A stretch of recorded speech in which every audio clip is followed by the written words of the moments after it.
Así es, y seguimos en Primicias al Padre, un programa que nos hace meditar, que nos hace reflexionar en cada mañana. Dios ha sido bueno y maravilloso, maravilloso ha sido el Señor.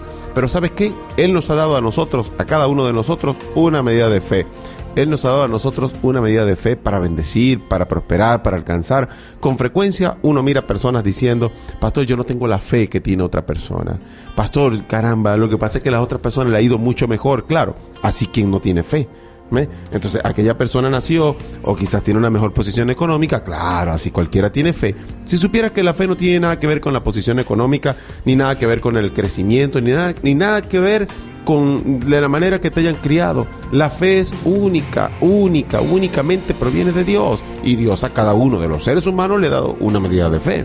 Una medida de fe quiere decir entonces, Pastor Johnny, que todos nosotros tenemos fe. Todos nosotros los seres humanos tenemos fe. Porque el Señor incluso en un pasaje de la Escritura, cuando Pedro empezó a caminar sobre las aguas, cuando salió de la barca y le dijo: Señor, si realmente eres tú, permíteme que yo vaya donde estás tú, permíteme que yo vaya contigo. Y el Señor le dijo: ven, y Pedro empezó a caminar. Ya esa historia muchos de ustedes ya la saben.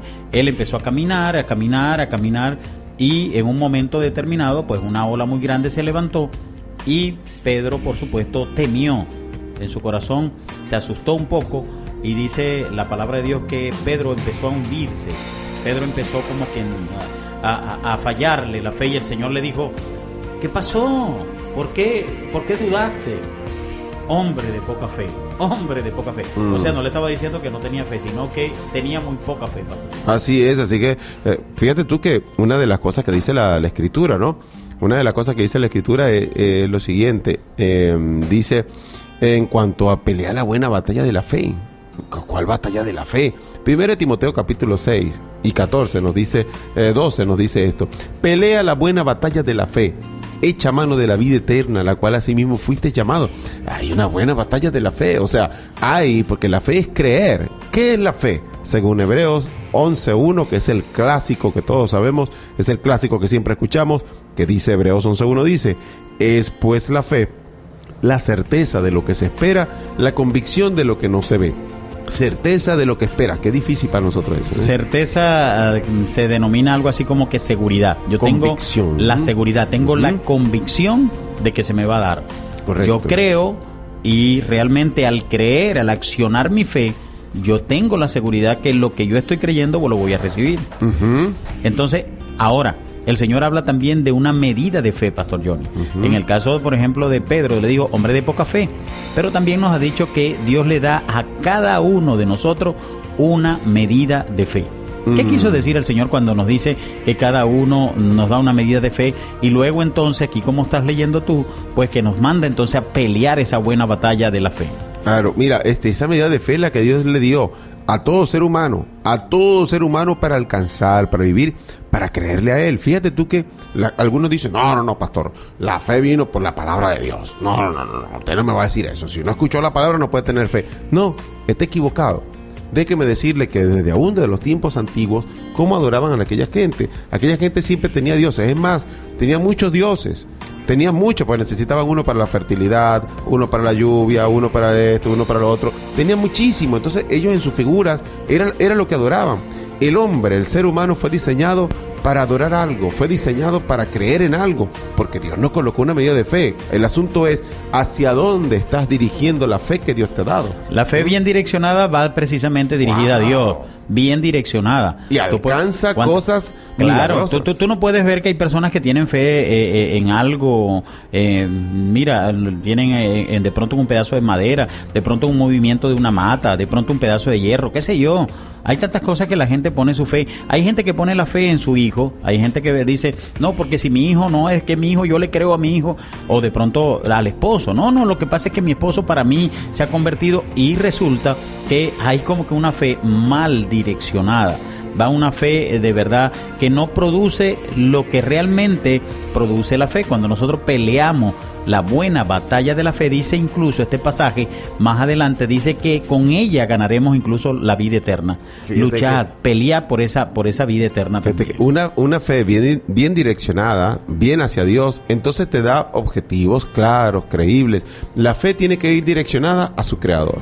Y el autor y consumador de la fe dice que es Dios. Nadie Él más. es el autor y consumador de la fe. Si usted va a ir con su fe a algún amuleto, a alguna roca, a algún ser humano, a algún trabajo, a algún ocio, no, mire, está mal direccionada. Su fe tiene que ir a Dios. No debe ir a más nada, porque cuando colocamos nuestra fe hacia otra cosa, le quitamos el lugar a Dios. Obviamente, Dios no está en el asunto, no le invitamos. Uno de los mayores enemigos de nuestra fe es eso, que nosotros direccionamos nuestra fe a lugares que no son. Vamos a direccionarla al que dice la Biblia, autor y consumador de la fe. Ese pudiera ser uno de nuestros enemigos de la fe. ¿Cómo direccionar? ¿Hacia dónde la direccionamos? Nosotros, nuestro razonamiento.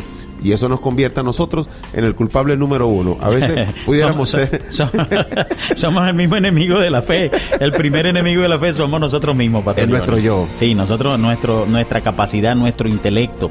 Tú sabes que mientras más, me van a disculpar la expresión, por favor, pero mientras uno más sabiondo se convierte, menos le cree a Dios. ¿Cómo es el asunto? No, repítelo. No, bueno, bueno. Mira, es que mientras uno más sabiondo se convierte, ¿no? En este voy a explicar un poquito qué quiere decir sabiondo, porque sabiondo quiere decir precisamente que tengo mucha sabiduría. Por ahí viene del verbo de la sabiduría, de la palabra sabiduría, ¿no? Realmente nos convertimos en personas que tenemos tanto conocimiento, hemos estudiado tanto, nos hemos comido libros en la universidad, nos hemos comido libros de historia, de ciencia, de matemática, nos hemos comido libros de astrología, de tantas cosas, que terminamos, pastor, ese conocimiento, tanto conocimiento, nos lleva a nosotros incluso a dudar de nuestro Dios. Sí. Y cosa contraria le pasó, por ejemplo, a la gente de la NASA. Tú sabes que hay un acontecimiento en la NASA recientemente donde ellos... casi todos decían allí, ese reportaje, que casi todos se convirtieron al Señor, casi todos, porque ellos fueron a un lugar, Pastor Johnny, esto realmente está dando la vuelta al mundo, no lo tengo ahorita la información acá a la mano como para darle mayores detalles, pero ellos entraron a un lugar, en una cueva, en la luna, en un espacio allí donde ellos llegaron, y encontraron en una cueva donde estaban nada más y nada menos que parte de los mandamientos que establecía el Señor. Entonces uno de ellos decía: amarás a tu Dios con todo tu corazón y con toda tu fuerza. Imagínate, o sea, yo les voy a dar bien la información para no tener que agregarle ni quitarle, pero realmente es así. Entonces este acontecimiento cambió la vida de muchos hombres con mucho intelecto, con mucha capacidad, pero la gran mayoría de los hombres y mujeres que en la medida que van desarrollándose se van olvidando de Dios, porque la matemática los aparta. Para ellos 1 más 1 son 2 y punto. Ellos no pueden tener otro resultado de 1 más 1 que sea 2. Ellos no pueden entender cuando el Señor dice que 1 se une a 1 y ya no son 2, sino que serán 1. Entonces la matemática de Dios es al revés. Y ellos, por lo tanto, no comparten ese tipo de matemáticas. Como siempre, en Dios el asunto es totalmente diferente. Como siempre, en Dios el asunto es totalmente diferente. Mucha gente le dice, yo voy a ver para creer. No, resulta que en Dios es totalmente diferente. En Dios creemos para ver. Pero pastor, desde que yo estoy intentando hacer esto, crea. Jesús se encontró con aquel hombre y le dijo: Jairo, tranquilo, tan solo cree. Tan solo cree, pero maestro, la ciencia ya dijo que ya cesaron las funciones, ya partió, ya tal, y es mío. No. Cree solamente, Jairo, cree solamente. Así que con esto te decimos, uno de los mayores enemigos de nuestra fe somos nosotros mismos, nuestro yo, nuestros criterios, lo que pensamos.